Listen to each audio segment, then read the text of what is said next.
진짜 중요하고 급한 일은 빨간색. 그 다음에 급하진 않는데 중요한 거는 나무 심는다, 풀 심는다는 느낌은 녹색. 그다음 안 중요한 애들은 파란색으로 다 처리했어요. 미룰 일들. 그다음에 마지막 검은색으로 이제 뭐 이도 저도 아닌 일들 표시를 하는데, 그렇게 해서 뭐 표시를 해보면 진짜로 해야 될 게 이제 보이기 시작해요. 아, 요것들을 먼저 처리를 해야겠구나. 그럼 우리 사람의 머리가 한 번에 두세 개밖에 생각을 못 해요. 작업 기억이 동시에 처리할 수 있는 일의 개수인데, 그다음에 쓰는 만큼 내 사고가 확장이 되는 거거든요. 그래서 종이는 크면 클수록 좋아요. 근데 우리가 그렇다고 전지에다가 메모를 하고 할 수 없잖아요. 그러니까 패드를 마치 전지에 쓰듯이. 그래서 편하게 질문을 드리겠습니다. 네네. 첫 번째로 시간 관리랑 정리 기록에 대해서 변호사님한테 질문을 드리려고 하는데요. 변호사님께서는 변호사, 유튜버, 작가 등 다양한 분야에서 지금 활동을 하고 계신데 아마 제가 평범한 직장인으로서 궁금한 점이 있다면 시간 관리 그리고 업무 스케줄 등 일정을 정리하실 때 사용하시는 어플이나 뭐 사용하시는 앱이 따로 있으신지 말씀해 주시면 감사하겠습니다. 원래 이게 이런 거는요, 네. 엄청 뭔가 테크니컬하고 이쁜 거 쓸 수 있어요. 그래서 그런 거 보면 이제 프레임워크라고 그러는데, 저는 기본적으로 그런 프레임워크를 쓰는데도 굉장히 많은 에너지가 소모된다라고 생각해서 진짜 단순한 걸 쓰려고 노력하고, 그래서 저는 새로운 툴을 어떻게 쓰냐기보다는 기존에 있는 툴을 나한테 어떻게 바꿀 수 있을지 고민을 조금 많이 하는 편입니다. 그래서 저는 구글 캘린더 일단 쓰고 있고, 그다음 핸드폰에 어플하고 이제 연동해서 그거 하나랑 그 다음에 카톡 나와의 대화, 그걸 통해 가지고 제 캘린더 뭐 정리하는 그 정도인 것 같아요. 그러니까 모든 사실 업무는 구글 캘린더 하나로 다 끝내고요. 그 시간 관리는 사실 구글 캘린더만 잘 쓸 수 있어도 별로 어렵지도 않아요. 그거로도 시간 관리 다 할 수 있고, 추가적으로 만약에 나는 어떤 프레임워크를 좀 잘 쓰고 싶고 보충하고 싶다고 그러면 miro.com이라고 있어요. miro.com. 거기 가면은 프레임워크만 쭉 모아놓은 거예요. 그래서 우리가 예를 들어 가지고 새해 연도 이제 2025년이 곧 시작되잖아요. 이때 계획 세울 때 예를 들어서 차장님 같은 경우는 새해 뭘 하고 싶으신지, 아니 뭘 해야 될지, 이런 것들이 내가 순간적으로 떠오르는 뭐 2, 3초 내의 생각들이 부족할 수가 있거든요. 그래서 이때는 만다라트라고 하는 연꽃 기법 이런 걸 씁니다. 네모 가운데다가 2025년에 하고 싶은 일이라고 해서 나머지 이제 9칸을 채워본다든지 8칸인가? 이런 식으로 강제로 나에게 퀴즈를 내서 문제를 한번 풀어보는 느낌으로 채우는 거죠. 그렇게 해서 일단은 사고를 한번 쭉 망라를 하고요. 저는 구글 캘린더를 쓰든 뭘 하든 그때그때 맞는 툴이 있지만 보통 종이에다 많이 해요. 저는 그냥 복사기 용지 있잖아요. 들고 와서 거기다가 하고 싶은 일을 일단 싹 다 적어요. 마인드 스토밍을 해서 다 적고, 뭐가 더 중요하고 언제 할 건지 그 다음에 단계를 무조건 나누는 편입니다. 첫 번째 단계는 머릿속에 떠오르는 할 것들 다 정리하는 거고, 2025년이든 아니면 2025년 1월이든 이번 주든 아니면 이번 시간이든. 그래서 구체적인 질문을 나한테 딱 주고 할 것들을 먼저 추출하는 게 중요하고, 두 번째 우선순위예요. 우선순위 중에서 현재 내가 이거를 안 하면은 굶어 죽는 것들 있잖아요. 뭔가 치명적인 문제가 생기는 것들. 그런 것들을 가장 먼저 중요한 것들 중에 그걸 처리를 하고, 두 번째로는 뭔가 안 해도 될 것 같은 이런 것들을 맡겨요. 내가 직접 하지 않아도 되는 것들 있잖아요. 시스템 속에 넘겨도 되는 일들. 이런 것들을 위해서 자꾸 조직을 만드는 거고, 그 다음에 뭔가 중요하긴 해요. 근데 급박하지 않은 일들이 있어요. 이런 일들을 저는 이제 우선순위를 되게 더 높게 봅니다. 급한 일보다 급하지 않지만 중요한 일들을 먼저 처리를 해줘야 이게 2순위예요. 그래서 이런 일들을 이제 우선순위 부여를 해보는 거죠. 색깔로 칠하셔도 좋은데, 저 같으면은 진짜 중요하고 급한 일은 빨간색. 그 다음에 급하진 않는데 중요한 거는 나무 심는다, 풀 심는다는 느낌은 녹색. 그 다음에 고시생 때부터 저는 안 중요한 애들은 파란색으로 다 처리했어요. 미룰 일들. 누군가 남이 해줬으면 좋겠는 일들, 이런 거 있잖아요. 그 다음에 마지막 검은색으로 이제 뭐 이도 저도 아닌 일들 표시를 하는데, 그렇게 해서 목록에 이렇게 쭉 표시를 해보면 진짜로 해야 될 게 이제 보이기 시작해요. 아, 요것들을 먼저 처리를 해야겠구나. 그러면은 이때부터 약간 씨름을 해보는 거죠, 머릿속으로. 이 사람이 그런 게 있어요. 대략적으로 판단하는 어떤 안 좋은 습성이 있어요. 인류의 호모사피엔스의 역사가 30만 년 정도 되거든요. 자연 속에 살면서 우리는 어떤 습성을 갖고 지내게 됐냐면은, 기존에 살던 방식대로 살아도 문제가 없으면 그대로 살자. 프레젠트 쿠어 바이어스라 그러는데, 현재 이제 현상유지 편향이라 그러는데, 이것 중에 하나가 기존에 내가 뭔가 어떤 뭐 계획을 세우든 일을 할 때 한 2시간이면 됐지로 또 2시간으로 대충 세우는 거예요. 근데 사실은 내가 그동안 숙련이 됐을 수도 있고 지칠 수도 있고, 그 다음에 그걸 오후 2시에 밥 먹고 바로 한다고 생각을 해보세요. 뭔가 좀 다를 수 있잖아요. 그럼 구체적인 걸 상상을 하면서 언제 할지를 배치하는 게 되게 중요한 것 같아요. 배치할 때도 아까 말씀드린 것처럼 뭔가 급박하지만 중요하지 않은 일보다 중요한 일을 먼저 우선적으로 배치를 해주는 거죠. 그래서 그런 일들을 먼저 딱 배치를 해주고 마지막에 아까 말씀드린 남한테 맡기거나 맡길 사람이 없으면 내가 직접 해야 되지만은 그때는 좀 효율성이 떨어진 나예요. 파워가 떨어진 나. 이 내가 나중에 한 번 모아서 딱 처리하는 게 좋아요.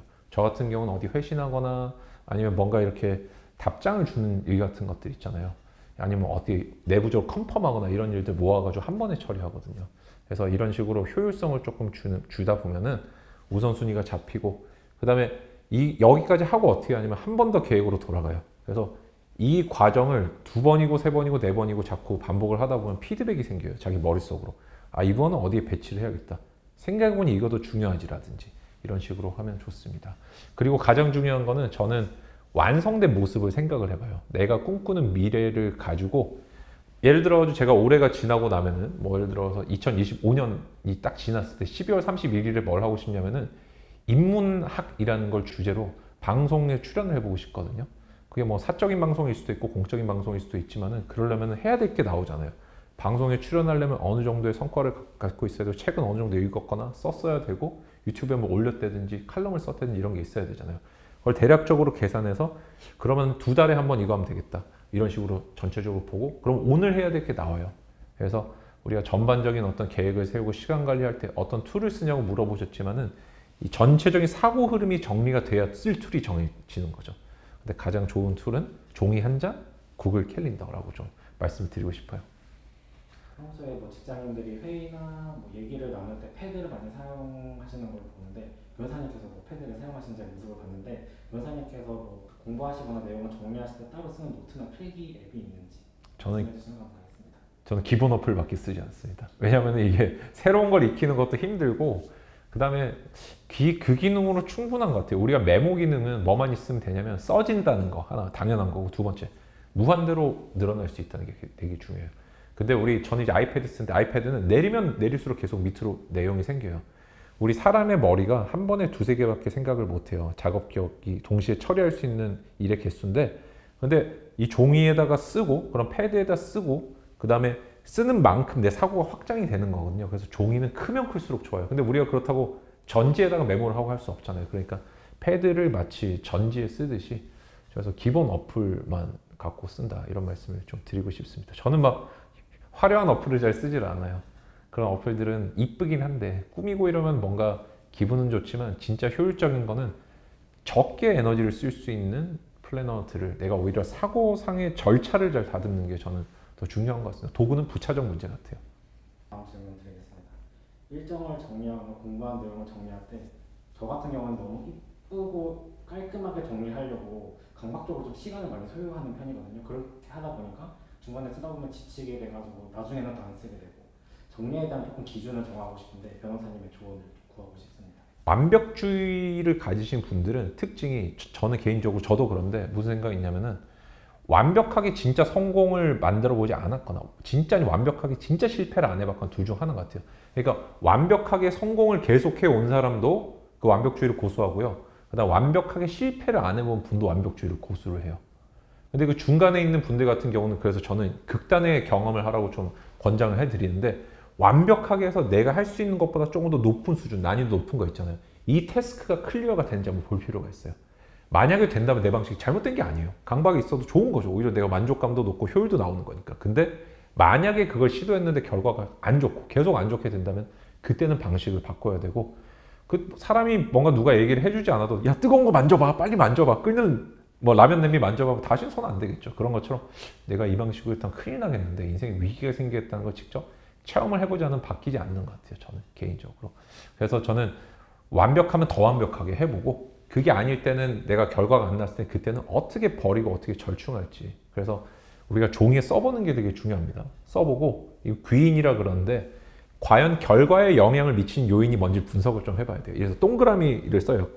여기다가 동그라미 결과. 예를 들어서 업무를 빨리 잘 처리했음. 여기 많은 요소들이 있겠죠. 대충 썼을 때, 그다음에 진짜 정갈하게 썼을 때, 뭐 정리를 잘했을 때 이렇게 보면은 정말 얘만 결과로 연결되는지 한번 테스트 해볼 필요가 있어요. 대충 써도 결과는 나오거든요. 그러면 사실은 나는 깔끔하게 정리한다는 건 다른 욕구 충족을 위한 거일 수도 있어요. 다른 욕구. 나의 심미안적인 뭔가라든지. 그래서 그럼 얘는 다른 행동으로도 충족이 될 수가 있거든요.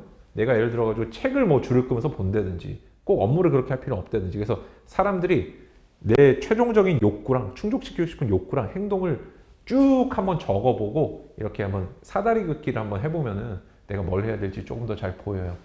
저 같은 경우는 이제 기본적으로 책에다 자를 대고 끄면서 읽거든요. 저 엄청난 강박이 있어요. 그 미적인 감각이 있는데 요즘에는 그냥 볼펜으로 그냥 꺼요. 왜냐면은 도저히 이제 시간 내서 그 움직이는 차 안에서 주로 책을 읽으니까 그거 자대고 줄을 끌 수 없어요. 멈출 때만 줄을 꺼야 되잖아요. 그러다 보니까 그냥 하고 이 책을 다시 사는 한이 있더라도 제 원래 습관과는 너무 안 맞는데 그래도 그렇게 하니까 책을 보게 되고 내용을 이해하게 되고 강의를 만들 수 있게 되고 이런 식으로 되더라고요.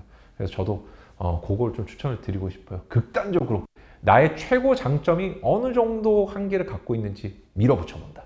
극단적으로 해봐라. 이렇게 말씀드리고 싶습니다.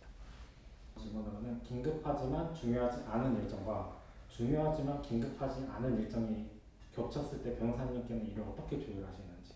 저 같은 경우는 일단 대신 처리해 줄 수 있는 사람이 있는지를 빨리 찾아봐요. 그렇게 해가지고 만약에 저희 이제 회사잖아요. 회사에 직원분들이 계시기 때문에 이제 우리 메신저로 얘기를 해보는 거죠. 혹시 요거 해주실 수 있냐? 저는 옛날하고 기준이 달라진 게 옛날에 사람을 못 믿었어요. 나만큼 할 수 있을까? 이게 제가 뛰어난 사람이라는 게 아니라 저는 저만의 기준들을 많이 가지고 살거든요. 근데 어느 순간 알게 된 게 그렇게 살면 많은 일을 할 수가 없고 제가 쓰러질 수밖에 없다. 건강도 얼마 전에 되게 안 좋아졌었는데 그래서 요즘에는 믿고 맡겨요. 이런 신뢰 속에 이 사람 실력이 성장하고 발전하더라고요. 그래서 제가 우리 팀원분들한테 자꾸 이제 뭐 해줄 수 있냐고 물어볼 때 요즘에는 양심의 가치를 별로 안 느끼는 게 내가 이 사람이 나만큼 할 수 있다고 느끼기 때문에 부탁하는 거다라는 생각을 갖고 실제 그런 일들을 많이 맡기고 있고 만약에 그런 분이 존재하지 않거나 상황이 아닐 땐 제가 하죠. 제가 지금도 최근에 이제 같이 일하던 분들하고 다 결별하고 북클럽을 혼자 하면서 오늘 팀장님도 도와주시고 차장님도 도와주시지만은 많은 일들을 중요한 것들 제가 혼자 처리를 하고 있거든요. 그 속에서는 시간 분배가 되게 중요해요. 중요하지만 급하지 않은 일들을 먼저 합니다. 여기에 시간을 먼저 쏟아주고 이후에 급하지만 중요하지 않은 일들 있잖아요. 이런 것들을 시간을 모아가지고 대신 빠뜨리면 큰일 나요. 체크를 하루하루 다 해요. 입금 확인이라든지 명단 대조라든지 이런 거는 딱 자기 전에 한 20분에 다 끝내고 자요. 그래서 제가 보통 보면 막 새벽에 그 메신저 남겨놓는 이유가 그때 딱 끝내고 자는 거예요. 왜냐면 그 에너지로 하든 낮에 엄청나게 좋은 에너지로 하든 결과는 똑같거든요. 그래서 눈알만 있으면 되는 일들이 있잖아요. 그런 것들 미루거나 아니면 다른 분이 이거를 아주 체계적으로 나보다 잘해줄 수 있는 사람을 찾거나 이런 식으로 하는 것 같습니다.